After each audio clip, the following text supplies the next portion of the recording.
So ఈ gall బ్లాడర్లో రాళ్ళు వచ్చినప్పుడు ఆ జబ్బుని ఎలా నిర్ధారించాలి, దానికి ఏ విధమైన వైద్యము మన అలోపతిలో ఉంది అనే దాని గురించి మాట్లాడుకుందాము. సో గాల్ బ్లాడర్లో రాళ్ళు మనము ఇంతకుముందు చెప్పుకున్నాము, దానికి సంబంధించి పేషెంట్ ఏ లక్షణాలతో వస్తారు.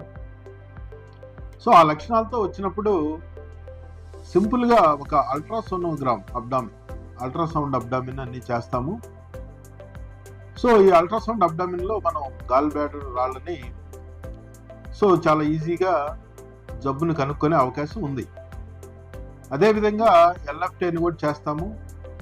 ఈ ఎల్ఎఫ్టీలో కానీ గాల్ బ్లాడర్ అల్ట్రాసౌండ్ సంబంధించిన రిపోర్ట్లో బైల్ డక్ట్ ఏదన్నా ఉబ్బుంది అంటే ఎన్లార్జ్ అయిందని అనిపిస్తే, అదేవిధంగా ఈ లివర్ ఫంక్షన్ టెస్ట్లో ఏదైనా అబ్నార్మాలిటీ ఉన్నప్పుడు మనం ఒక్కోసారి అవసరమైతే ఎంఆర్సిపి అనే టెస్ట్ అవసరం రావచ్చు. ఈ ఎంఆర్సిపి అనేది ఎందుకంటే ఈ గాల్ బ్లాడర్లో నుంచి రాళ్ళు జారి ఈ బైల్ డక్ట్ అంటే లివర్ సంబంధించిన ట్యూబు, ఇందాక ఏదైతే మనం చెప్పుకున్నాం ఇంతకుముందు ఇంటెస్టైన్లో కలుస్తుందని, ఆ ట్యూబ్లో ఏదైనా రాళ్ళు జారిపడినప్పుడు కామెర్లు వస్తాయని చెప్పుకున్నాం. దాన్ని గుర్తించేదానికి ఈ ఎంఆర్సిపి అనేది మనకి ఉపయోగపడుతుంది. అదేవిధంగా ఈ గాల్ బ్లాడర్ రాళ్ళు వాళ్ళలో ప్యాంక్రియాటైటిస్ వచ్చినప్పుడు ఆ లక్షణాలు ఏదన్నా ఉంటే, మనకి సస్పీషియస్గా ఉంటే డయాగ్నోసిస్ మనం రక్తానికి సంబంధించి అమైలేజ్, లైపేజ్ అనే బ్లడ్ టెస్టులు పంపిస్తాము. అదేవిధంగా అవసరమైతే స్కాన్లో మనకి అల్ట్రాసౌండ్, అది ఒకవేళ డయాగ్నోసిస్ కన్ఫ్యూజన్గా ఉంటే నిర్ధారణ కోసం ఒక్కొక్కప్పుడు సిటీ స్కాన్ అబ్డామిన్ చేయాల్సి వస్తుంది ప్యాంక్రియాటైటిస్ డయాగ్నోస్ చేయడానికి. సో డయాగ్నోసిస్ అయిపోయిన తర్వాత మనకి పేషెంట్కి ఈ జాండీస్ కానీ ప్యాంక్రియాటైటిస్ కానీ ఏమీ లేమనుకుందాము, ఓన్లీ గాల్ బ్లాడర్ రాళ్ళే ఉన్నాయి. సో దానివల్ల మనకి ఇబ్బందులు ఏమీ లేకపోతే మనం అబ్జర్వేషన్లో పెట్టి పేషెంట్ చూడొచ్చు. అంటే నొప్పి కానీ ఏ ప్రాబ్లమ్స్ లేనప్పుడు. కాకపోతే ఇక్కడ 100కి 20 నుంచి 25 మందిలో రిస్క్ అయితే ఉంటుంది. అది మనం పేషెంట్కి ఎక్స్ప్లెయిన్ చేస్తాం. సో నవేడేస్ ఏంటంటే ఈ రోజుల్లో రిలేటివ్ ఇండికేషన్ అంటాం.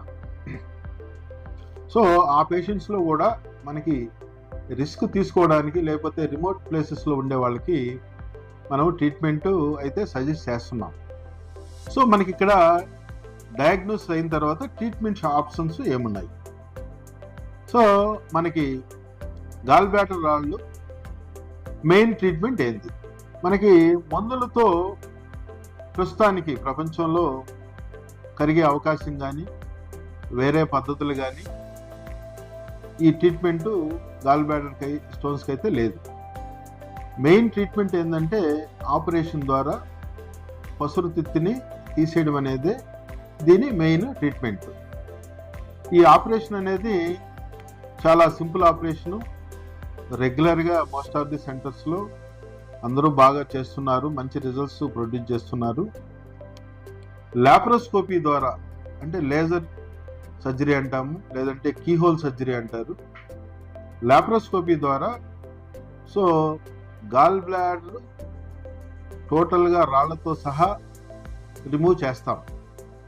సో రాళ్లతో సహా గాల్ బ్లాడర్నే ఎందుకు రిమూవ్ చేయాలంటే, మనం ఇంతకుముందు వీడియోలో చెప్పుకున్నాం, గాల్ బ్లాడర్ రాళ్ళు అనేది మెయిన్గా గాల్ బ్లాడర్ ఫంక్షనింగ్ వీక్ అయినప్పుడే వస్తాయని చెప్పుకున్నాం.